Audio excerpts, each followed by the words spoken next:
Yeah. Y'all watching the Grind Ethics mixtape show, and I'm your host, Viktory BX Supreme Promoter. Basically,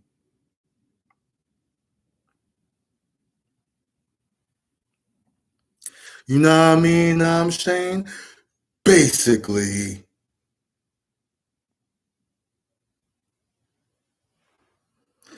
Yo, thank y'all for watching the new episode of Grind Ethics. Let me move back a little bit. Yo, anybody that like this episode, I'll be very grateful if anyone could follow me on Instagram, TikTok. The links are down below. And if you definitely like this episode, I'll be very grateful if anyone could bless me with a friendly donation. Nothing crazy, no stress. The link is Grind Ethics Cash App. And also, I'm on Grind Ethics Media at PayPal. All right. Yo, right now I got these brothers on the line from Detroit. They go by the name of Latitude Media. They're the founders of Latitude Media, which is a marketing company.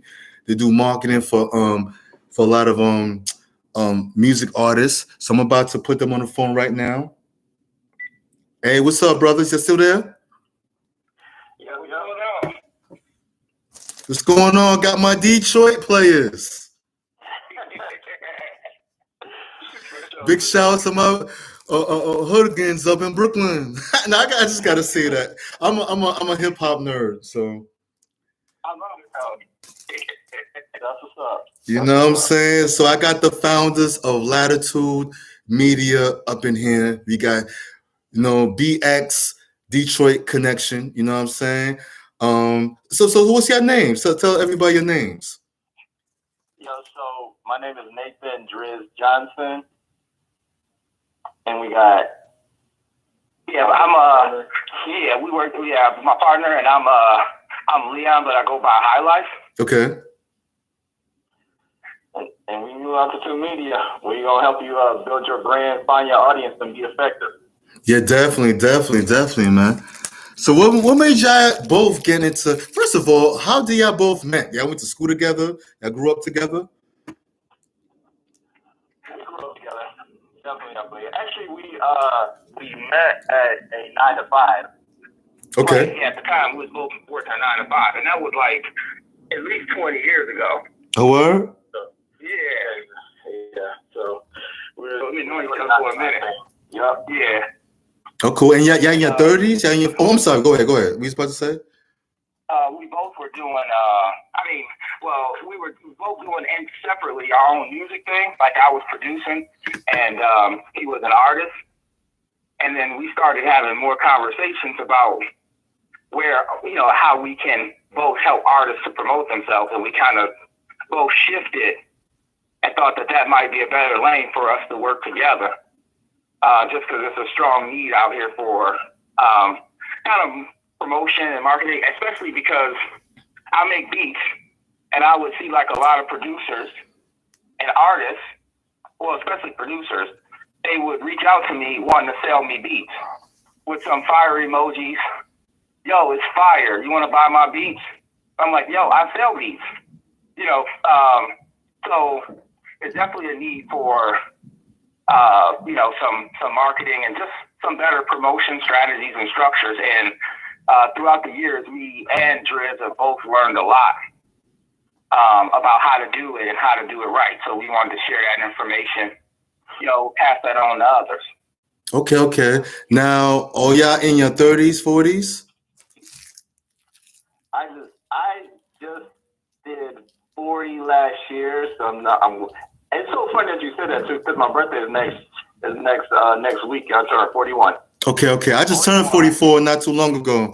Yo, we know none of us look like our age. That's why I asked you, because you look like you in your 30s when I see your profile. But I'm like, then again, there's so many people in our generation that's in that look younger than their age. That's why I asked. And then another reason, exactly. And another reason why I asked is because people that's in their 40s, they're familiar, or people in their late 30s, 40s, they're familiar with the street teaming era. back in the 90s when we used to run around for record labels and shit. I don't know if they did that in Detroit, but in New York, that was a big thing. Yeah, I remember all of that. I mean, I remember selling CDs out the trunk, you know, making mixtapes and passing them to the DJs, all of that. Yeah, man. But yeah, that's cool. That's got some good history. I mean, do y'all still do your artist thing? Do you still rap? Do you still produce, my brother? Go ahead.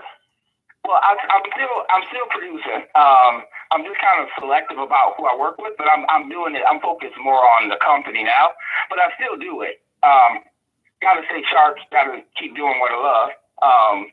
But a lot more of my energy goes into is going into the business. Okay.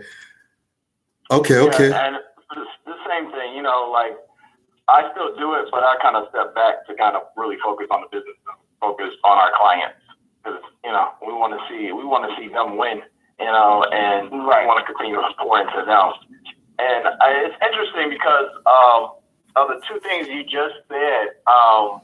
Because me and life, like we've had our experiences with the music industry, and we wanted to be a team for other artists, because like we've seen how effective that can be. And a lot of independent artists, they don't have a team behind them. They don't have, you know, somebody who can help them with marketing strategy or promotion and everything like that. And like you just said, like we come from the era of street team, and like when people got out there and put up posters and passed out flyers and passed out CDs and stuff, and the game has changed so much since then.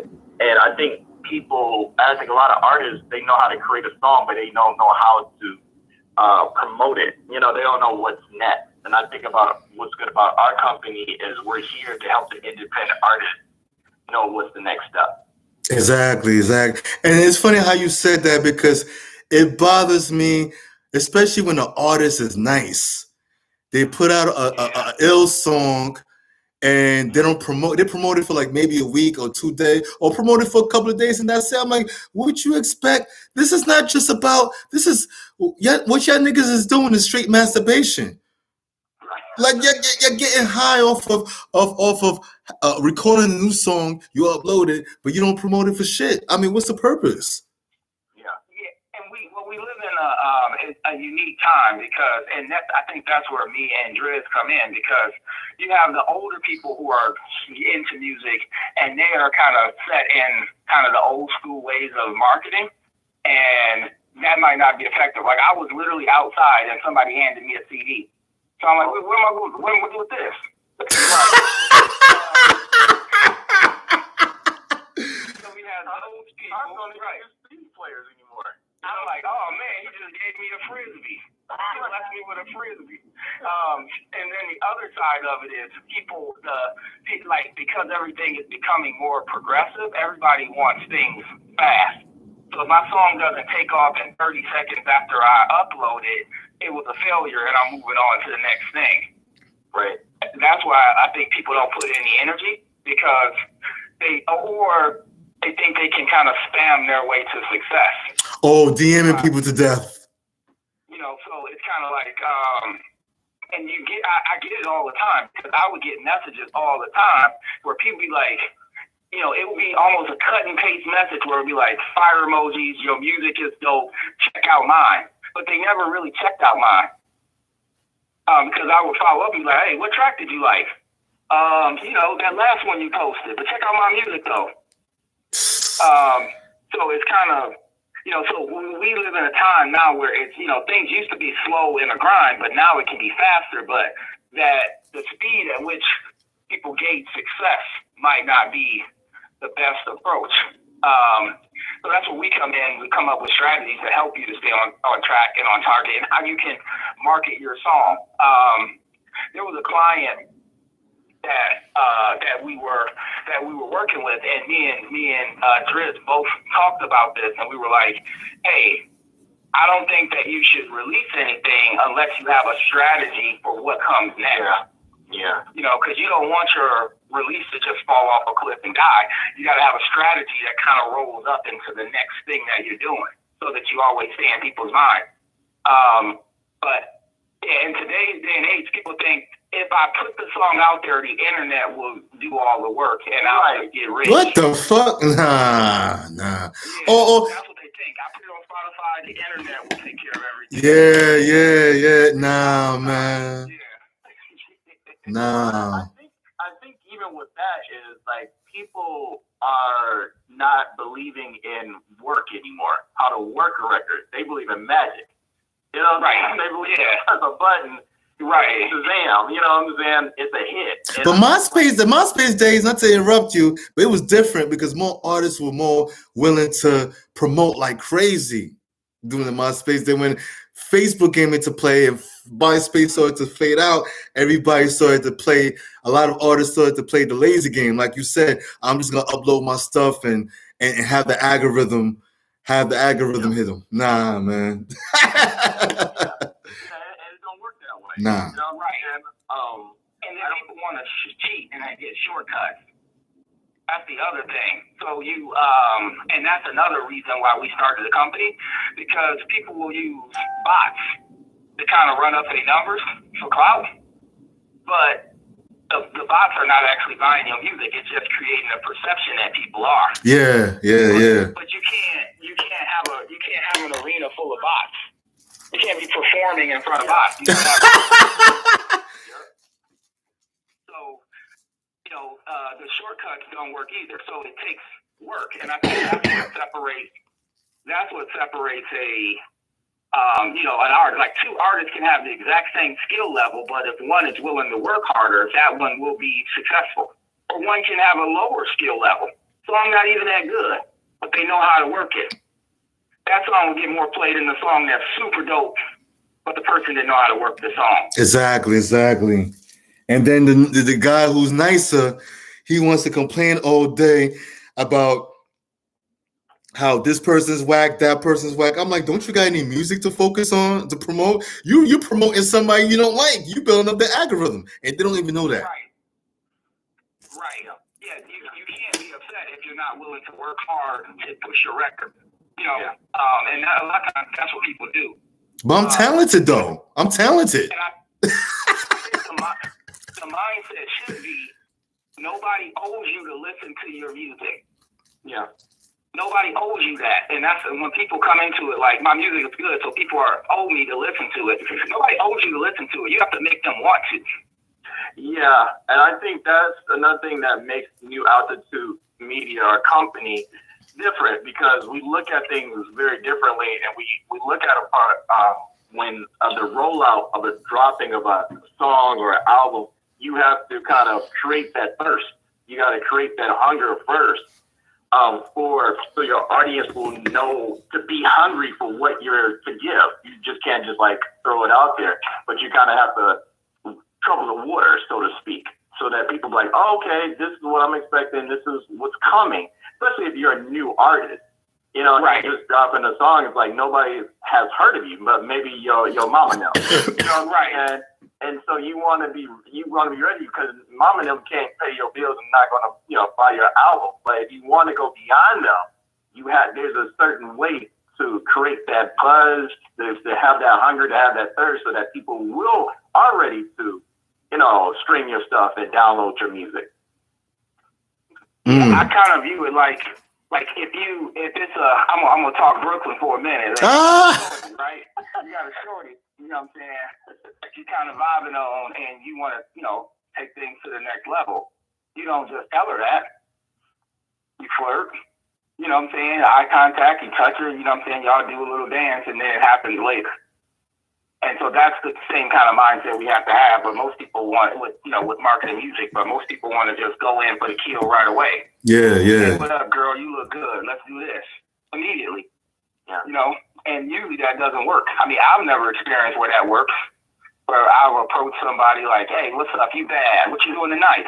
Let's, woo. I've never experienced success in that way. You know what I'm saying? So it's kind of similar to that. So you gotta flirt with your customers, so to speak, in order to get them interested in taking things to the next level, which will be buying your music. Exactly. They don't know that, what is it called? Funnel steps. Funnel steps. Yeah. Right. So what strategies you use? Social media, sharing, constant posting. What do y'all do to get these numbers up for the artists? You go ahead. Well, the thing that makes us unique is that we don't have a one size fits all approach. Mm-hmm. What we want to, first thing that we want to do is identify how does the artist identify success. And then we want to go from that angle, because not everybody wants streams. Not everybody everybody's definition of success is not the same. So we can't have a one size fits all approach and say you succeeded. So the first thing that we would do is we kind of learn more about the artist and kind of what their goals are. Yeah. And then we create a kind of unique campaign centered around helping them to reach their goals. And that could be social media posts. That could be, like working our contacts to kind of help get them on some Spotify playlists, or getting them some shows, trying to pitch their music to music publishing companies to get them on, a commercial or a TV show. But it all depends on what their individual goals are. Yeah. So that's how we kind of tailor it to the artist. So, because if I'm an artist and I just want to perform in front of large crowds, I don't care what my streaming numbers look like if I'm not performing in front of large crowds, because that's my goal. Right. Or you want to just sell your merch, because we was working with one artist, like he was an artist, but he also, had a clothing line. And his main thing is, I want to get off my clothing line.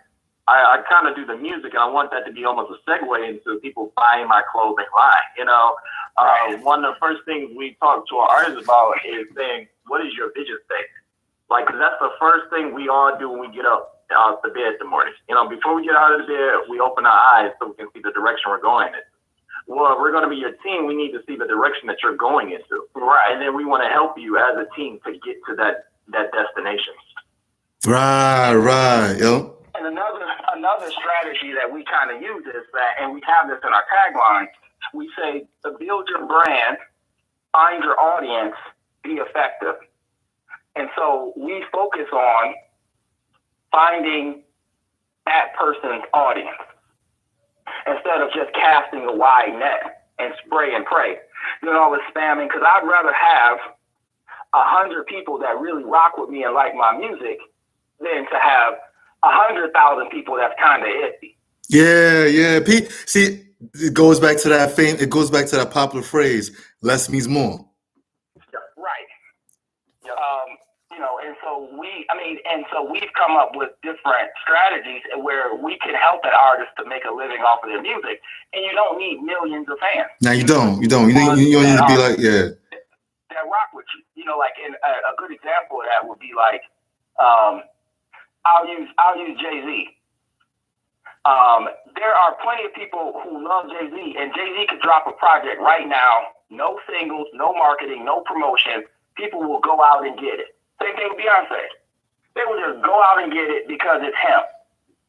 And those are the kind of people you want to be fans of you. And we try to find those people. Because me, I'm a big fan of Nas.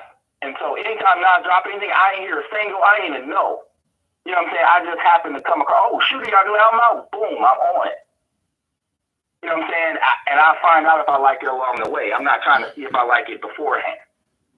So those are the kind of customers that we try to bring in for each, or those are kind of fans we try to bring in for each artist, because those are better than the ones that like you today but might not tomorrow.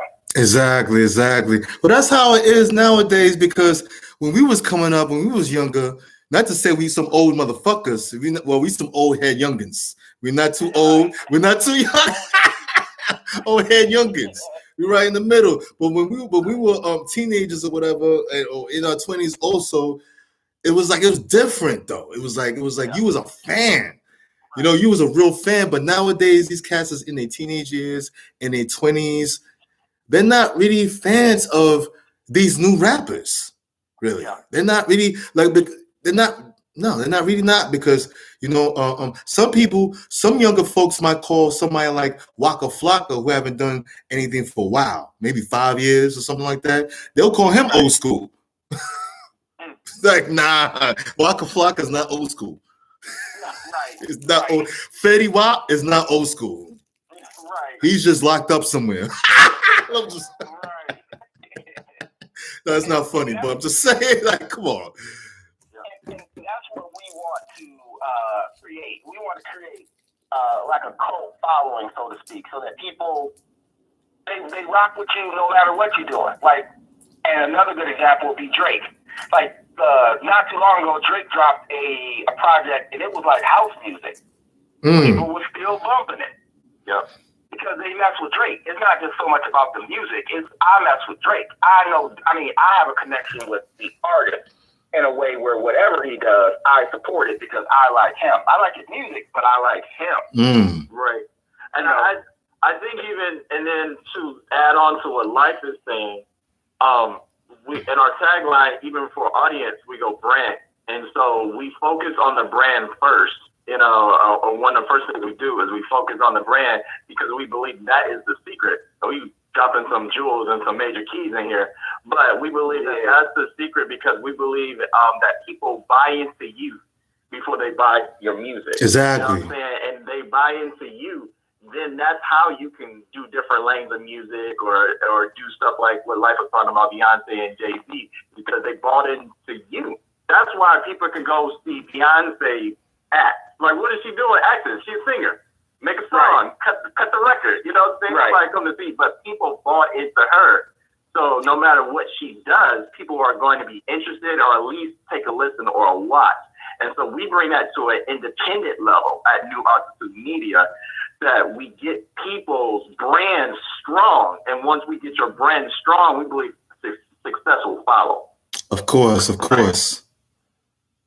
Now, have anybody ever approached you asking, or have anybody approached you talking about, oh, I want to be an icon like Drake, Jay-Z, Nicki Minaj? Because you said earlier that you go according to people's goals and whatever their goals are. Yeah. I think most of the time we hear is that people want to just make it a career. I don't think people compare themselves to those type of artists, but they just like, I want to do this for a living. I thought that's what it was. I don't know. I was under the impression, not to cut you off, I was under the impression that at least 50% of these underground artists want to be an icon. You know what I mean? Which you don't have to be an icon to make $1 million a year even. Right, yeah. If that's what, we haven't had anybody that was like, I want to be like Drake and I want to be selling out arenas, but we could set a person up for that with a long-term strategy. They would have to understand the grind, because like Jay-Z, he didn't become who he is because he was rapping for 3 years. He became who he was. He's been rapping for, 20 plus years. Yeah. Right. You know, so if that's what you want, then you have to kind of mentally prepare for the grind. But most people, they want to make a living off of their music. Like, I don't want a 9 to 5. I want to do music, and that's what pays my bills. Okay. And we teach. And so one method is you can, if you create this cult following, where people will rock with you no matter what. If you create that, you can do it, and you don't even need a lot of fans. No. And I'll just give you some simple numbers. So let's say you find 1,000 people. That's not a lot, compared to millions. Mm-hmm. You find 1,000 people who really rock with your music, right? Anything that you do, they own it. You know what I'm saying? Whether you drop a single, whether you drop a hat, a T-shirt, a show, they there, right? If you can get 1,000 people to spend $100 on you in a year, then you just made $100,000. Yeah. And that's a livable salary. Well, you really grossing. You're not really taking home $100,000. Yeah, you're not taking that home, but I'm just saying, like, for just to kind of. But you taking home something good, though. You taking home something nice. Right, you can live off of it. Yeah, of course. It's more than probably what a lot of the artists are making on their 9 to 5. So even, let's say you taking home 70, let's say 30 of it, you made $100,000, 30 of it is gone in taxes. A lot of people not even making 70, they making 45. Well, most Americans ain't making 70 grand a year. You're right. Right. And that's from 1,000 people. Mm-hmm. 1,000. That's not a million. That's not even. I mean, that's 1,000 literally. That's like one person passed 999. Mm-hmm. You know what I mean? So it's possible, and we kind of come up with custom solutions to be able to help people to be able to do. Yeah, because I've been seeing these other promotion businesses, especially from the MySpace era, where they treat everybody the same. Like you said, everybody don't want the same goals. You can't treat, like, for example, when I was practicing Kung Fu, right? When I first started practicing Kung Fu, my Sifu wasn't like any other martial arts. He was the only martial art. Well, not really, but he was one of those martial art or those real martial art teachers that don't teach all his students the same. Like everybody don't get in a line and make the same move. No, he'll teach you, or he'll show you something based on your body type. Like, oh, you got long legs, use your legs more. You do this with your legs. You know what I'm saying, or whatever. So. Right. So it's just like that. How y'all do it? Yeah, you don't treat every potential client the same. It depends on their goals and what they are, who they are. And it's good that you say that, because I had an experience like that where not too long ago, one of my goals was I wanted to go on American Ninja Warrior. Which is insane, but I was like, I want to go on American Ninja Warrior, but I got to get in shape. So I had a trainer, and this trainer created a custom plan for me. It would have made no sense if you need to lift a bunch of weights and you need to, bulk up and get your chest, and be, 250 pounds, all muscle, when the majority of the competition is running and jumping. Yes, you don't need to be buff. Improving your grip strength. The muscles might slow you down. Right. Yeah, the heavier you are, it's going to slow you down. So he had to create a custom plan that fit my goal. Yeah, I wanted to be in shape, and that's general, but deeper than that, I had a certain activity that I wanted to be able to do. There you go. And so not every workout plan is fit for that. Yep. You know what I mean? I could have spent all day getting my legs all strong, and then when it came time to hang on the bar, I couldn't because my arms weak because I did the wrong workout regimen. Yeah. So that's why we don't have a one-size-fits-all kind of strategy. Yeah, exactly. The other thing that I would say, and I think a lot of artists, kind of have this. They don't have this mindset. Is I would say depend on they expect the support of their family and friends. And a lot of times you're not going to get it. And if you do get the support of your family and friends, then it's not going to be, they're not going to become fans.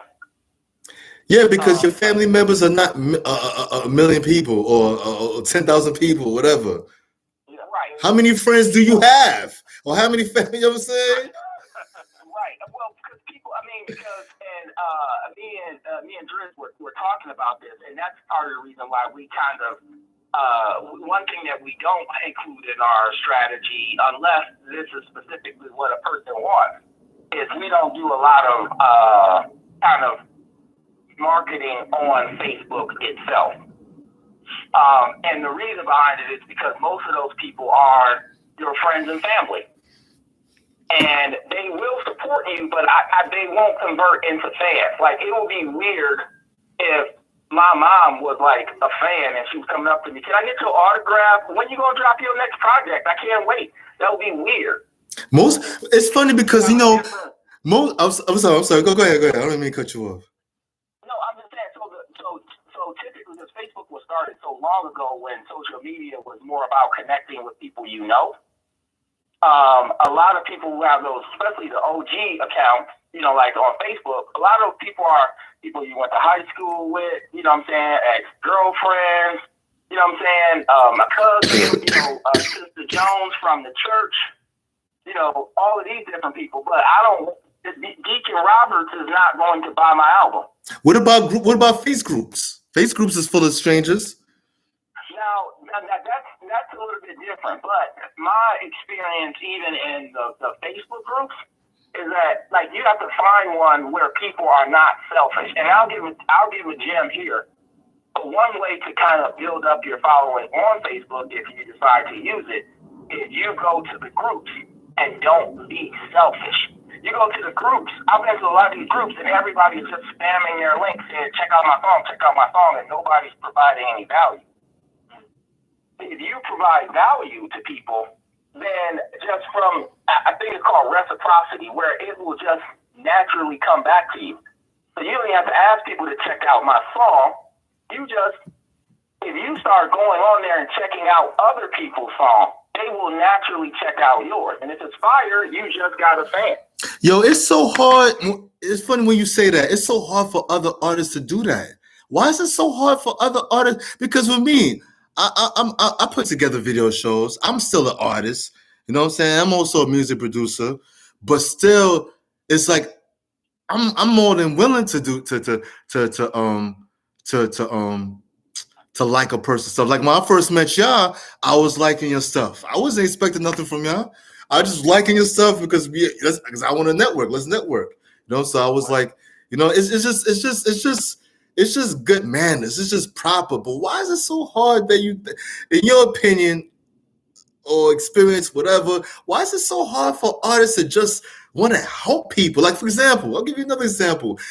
It was a Sunday, it was years ago, maybe 10 years ago. It was a Sunday, right? And there was some dude, maybe from Rhode Island. I'm from New York. And he was driving to work, supposedly, right? And he was like, yo, check out my music. Check out my music. Or whatever. You know what I'm saying? And I was like, okay, so check out my link to my show, blah, blah, blah. Okay, I'm trying to work. And then he kept on spamming me, DMing me some other music. I'm like, yo, bro, you checked out my link or whatever? Oh, nah, I didn't have time, blah, blah. He had time. And then some other dude was on that shit too. Like, how many times are you gonna post shit on my MySpace shit? This is another dude on MySpace, and then you're not gonna you purposely not want to check my shit. You're purposely not checking my shit. Like, how selfish can you be? Like, do you know this is not a motherfucking every man for himself game or one man army game? Like, you have to support people. Like, what's wrong with you? Like, like I'm looking at niggas like, what's wrong with you? And honestly, I think that's what will set a person apart. Because I think the reason for that is because, I don't know, somehow we've been brainwashed to think that there's this scarcity in terms of the number of artists that can blow up. Yeah, there is. There is. So with that mindset, I got to step on your back to get higher, and I'm going to use you to get to where I want to be, instead of let's work together to get there together. Or there's this sense of there's a scarcity of the amount of money you can make, and clients, or clients. You know what I'm saying? Like, but it's dumb because I like Drake and I like Jay-Z, and I'm only one person. Right. I'm only one person. You can like more than one artist. You know what I'm saying? It's not like if I have 100% allegiance to Drake and I don't like any other artist, and that's all I listen to. One person can like multiple artists, so there's enough for everybody. Yeah. And there's enough money. We sending billions of dollars to Ukraine. You think people ain't got enough money? So if we have to get out of this scarcity mindset to where I got to hurry up and get mine, and I don't care who I step on to get it because there's not enough, and I got to get it first. Yeah. Nah, it doesn't work that way, man. Because even the famous artists that we know, they got they got way to where they got the position they're in right now is because of networking and collaborating with other artists or whatever. You know what I'm saying? But it's like, listen, man, this conversation is getting me mad. Not y'all, but it's just the whole, you know what I mean? Like, a lot of artists are just dumb. Like, it seemed like a little bit over 50% of underground artists are just stupid motherfuckers. I don't understand. Like, then again, I do understand. Like, I'm slow. I do understand. You know. We understand, but it's hard to get out of it. I think that it's crazy because I'll give another kind of gem here, but One way to succeed, and I mean, this is I think the mistake that a lot of independent artists make is that they try to network too high.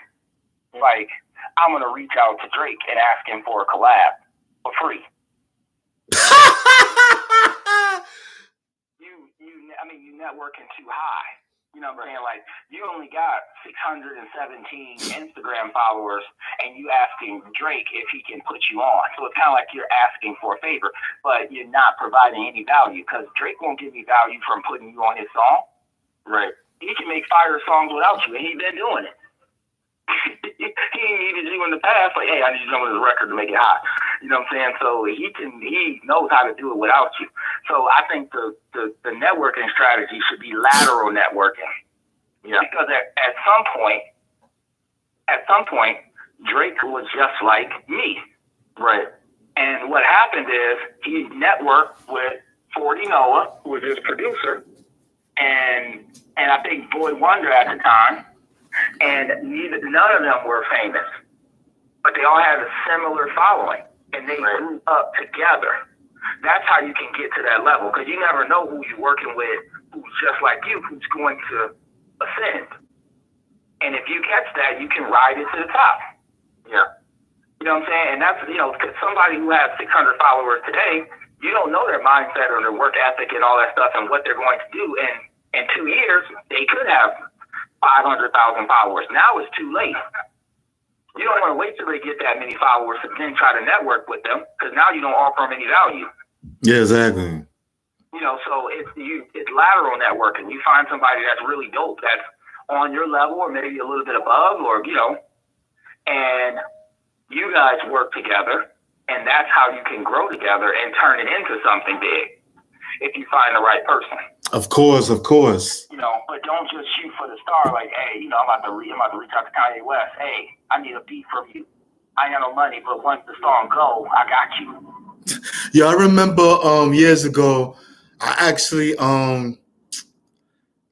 a brother of mine from the nation Gods of Earth, rest in peace to La B. He actually gave me K Slay's number, right? And rest in peace to K Slay. Years ago, I spoke to K-Slay over the phone. I was like, how much you charge for a hosting joint? And I was throwing numbers like $5,000. It was like, every K-Slay was like, $5,000? That's like me doing it that's like me hosting a mixtape for free. and back in those days, it wasn't too long ago where famous mixtape DJs were basically charging artists money, you know what I'm saying, and to host a mixtape, but they won't promote it. So you paying $5,000, $10,000 for a name, and these niggas are not even promoting it. I could see if you pay $5,000 or $10,000 for them to promote it, but come on, like maybe $10,000 is a little bit more. They were paying like maybe no more than $5,000 really to have these DJs host their joint. But most of these DJs would not promote your shit at all.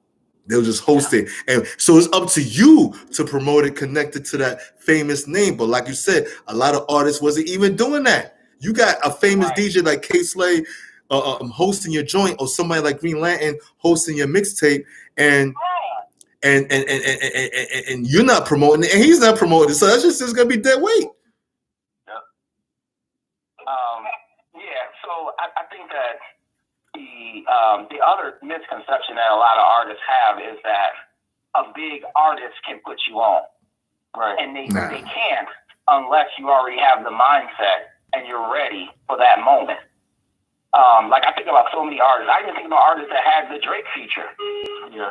And now where are they? Like one guy comes to mind. Like when the baby was popping, he did a song with this guy named Spotting Gotti.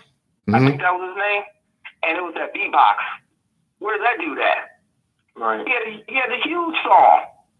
So if you're not ready for the moment, it can fade away. You know what I'm saying? Like you have to be prepared to capitalize on it, and nobody can put you on to where you stay on.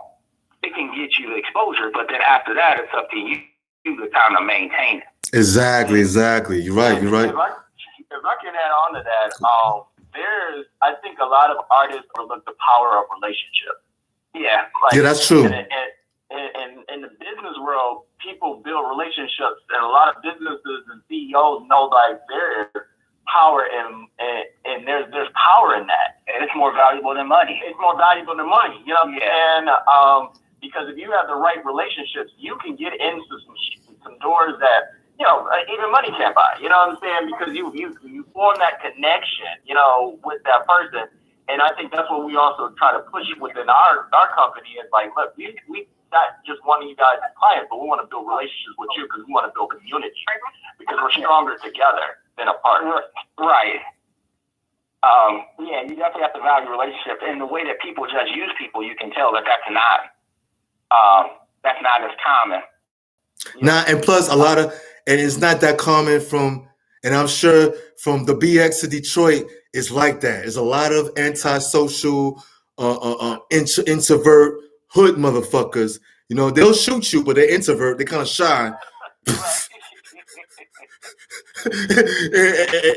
They're not the type of people to just, you know, because average hood nigga be like, I don't know that nigga. I'm not talking to that nigga. Like, I don't know who he. I don't know. But he say he want to put you on his project, his mixtape. He has 200,000 fans. Like, he likes you. Like, oh, you crazy? Like, and they just don't, you know, because we so, and like I said, the hood is rough. And a lot of these dudes that we work with are from the hood, and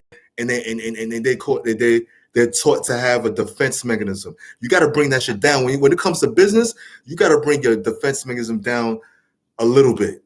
Well, a little bit more than a little bit. Okay. Right. And I think part of that comes from it's a new era, man, where we went through a time where everybody was inside, but even before that, most people sit behind computers. Yeah, you know what I mean? And so it makes networking more of a challenge. Yeah. A lot of people just we don't go to shows and we don't do, you know, that networking stuff that we used to do. Like the way we used to do it. Yeah, like the way you used to do it. Yeah. See, I felt like I grew up with your cats already. Like, because we from the same era. Like, y'all from Detroit. I'm from Bronx, New York. We far away from each other, right? Right.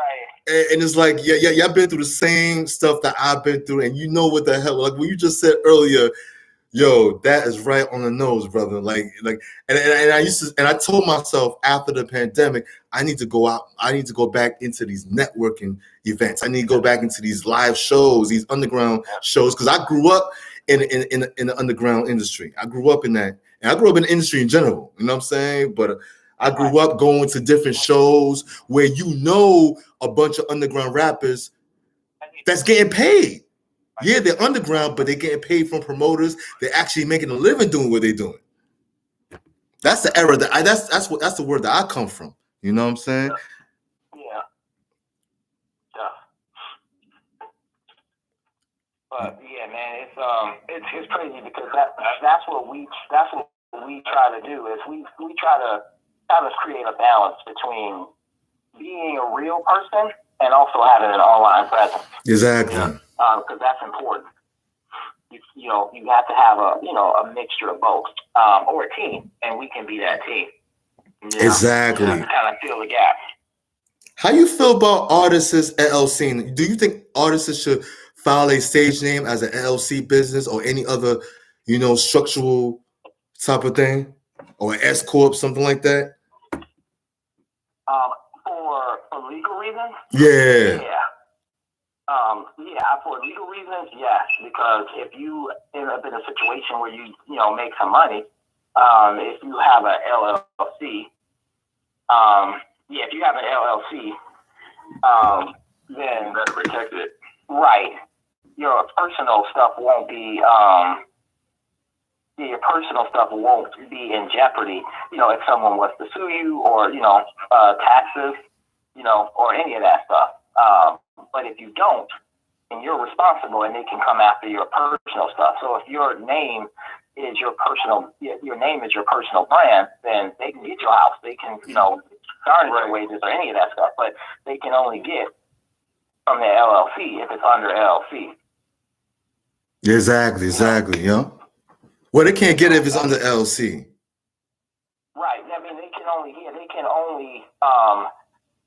come after the LLC, and they can't come after you personally. Yeah. They can't come get your house, and they can't come do, they can't take your car, and all of that kind of stuff. They can only attack the company, the business, with the LLC. Yeah, they take the LLC's properties. Like you got a wife and kids, and you got a house, and let's say you hadn't paid taxes, and then there could be some issues if somebody try to sue you. So I think it's smart, because the LLC protects you, because the LLC is liable and not you personally. Yeah, exactly. Yeah.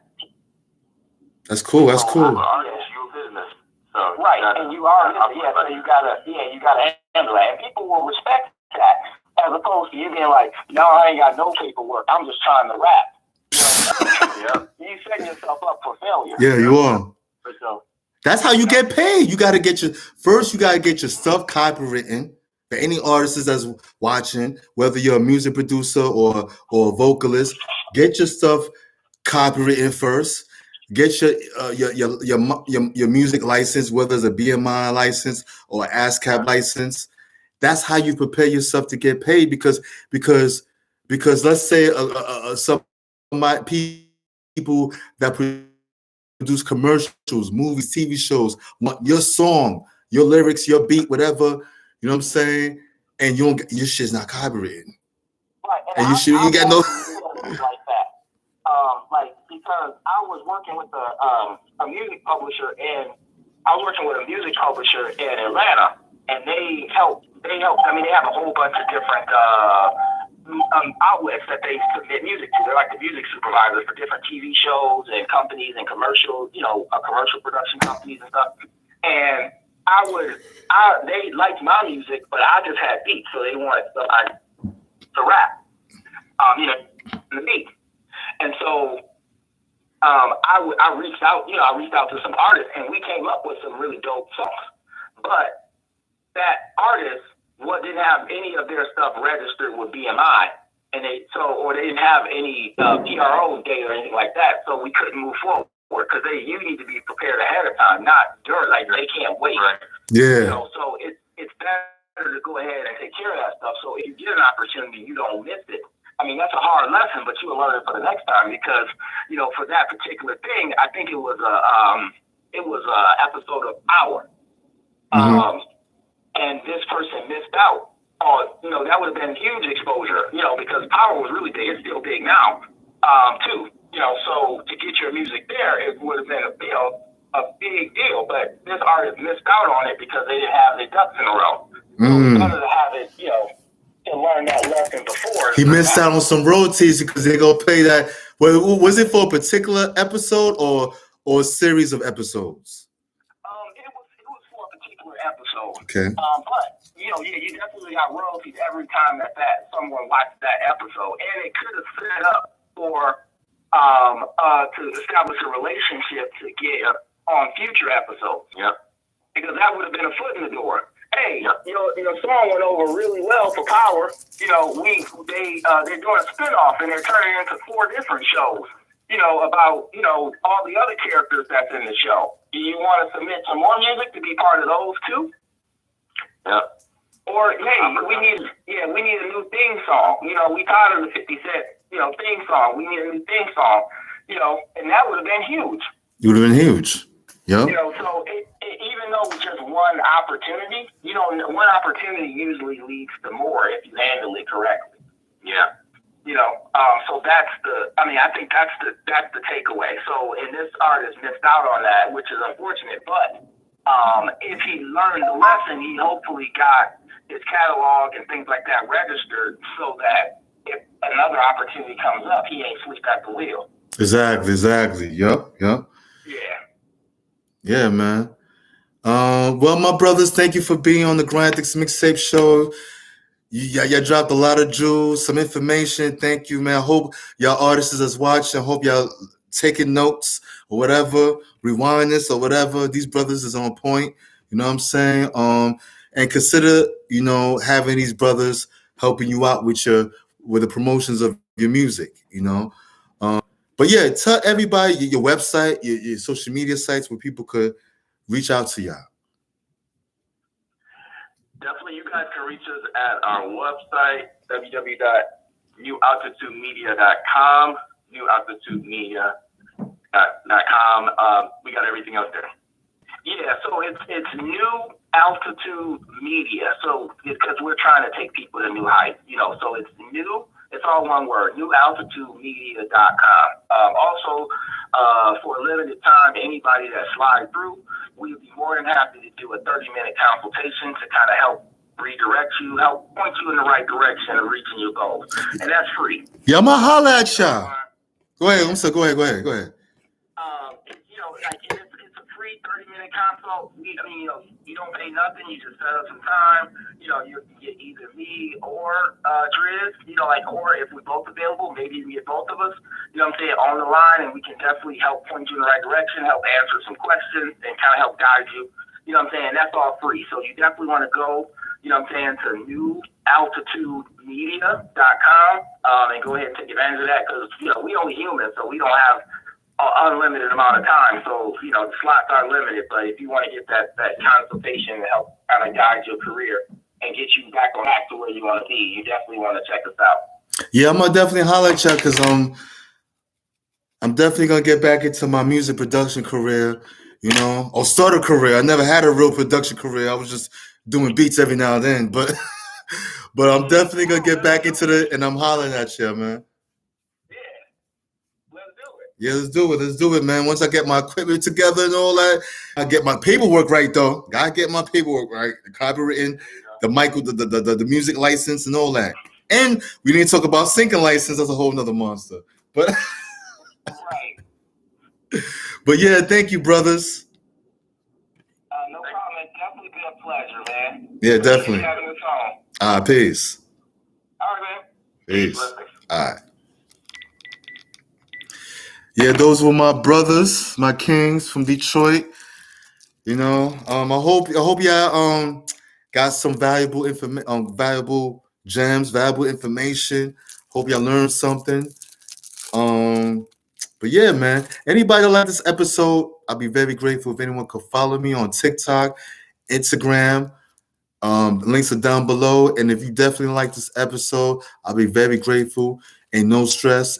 If anyone could bless me with a friendly donation, the link is Grind Ethiks Cash App. And I'm also on Grind Ethiks Media at PayPal. The links are down below. And I'm out. And remember, peoples, tell a friend to tell a friend that it's all about the mother effing grind. Basically.